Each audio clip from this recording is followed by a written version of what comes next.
What's up, guys? Cool here. Welcome to another weekly patch notes and news video. We have a very small patch today, so we'll get through this pretty quick. I do have a little bit of news that we will talk about afterwards. But jumping right in, the first thing we have here is a camo grant. And this applies to you guys that have not had your camo for the last week. To make up for it, Sony is giving you a free, somewhat exclusive camo. It's going to be exclusive for the time being, but it will be available to all other players at some point in the future. It doesn't actually specify when. So Sony does a good job here making up for, stripping you guys of your camo for the last week.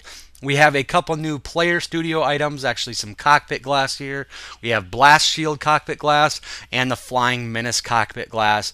And these are not out yet, but it says you will see them coming soon. We have one item in the depot making its return, and that is the Galaxy intakes. So if you missed out on them the first time, they are back available for purchase. The other balance change, or the other change we have this patch, and this is the only thing we have other than bug fixes, is a balance to nano armor cloak. And it says here, the Infiltrator nano armor cloak cert line has been adjusted so that it isn't as penalizing at lower ranks when compared to the Hunter and Stalker cloaks. Cloak duration for ranks 1 through 4 have been increased by 0.5 seconds each. Rank 1 cloak regeneration from empty is now 13 seconds, down from the previous value of 15 seconds. All cert ranks now increase the regen rate by 0.5 seconds. However, the final rank of Nano Weave, or Nano Armor, I always want to call that Nano Weave, the final rank of Nano Armor still remains the exact same as before. So this is only a buff to those people that do not have the final rank. It's just going to make it a little less painful to rank up Nano Armor Cloaking. We have more to go along with this though. Nano Armor Cloak now resists direct hits from the below in addition to infantry small arms fire, and this includes aircraft machine guns or ESF nose guns, armor piercing chain guns such as the Tank Buster and the Shredder, anti-aircraft machine guns, direct hits from flak, and vehicle secondary machine guns. That's all good, but here's the kicker. Nano Armor Cloak no longer stacks with Nano Weave armor, and that is going to be a big downfall to some people. That is the common combination that you run with that loadout. You run Nano Weave and Nano Armor Cloaking together because they stacked, they meshed really well together, but they're not going to do that anymore. Now, that doesn't mean you still can't run Nano Weave with Nano Armor Cloaking. It's just going to affect when you're actually cloaked. And I don't think they needed to change this at all. It's not like the Resist Shield for the heavy assaults where you're always using that in direct battle, while you're firing at somebody, and that was just too powerful, and almost every heavy assault always ran Resist Shield.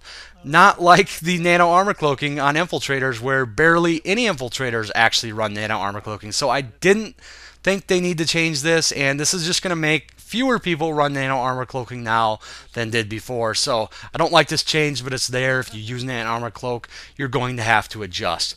And then there is a list of bug fixes that I will not go over. You guys can check this out for yourself. I'll leave a link to the patch notes, of course. If you want to read over the bug fixes, go ahead.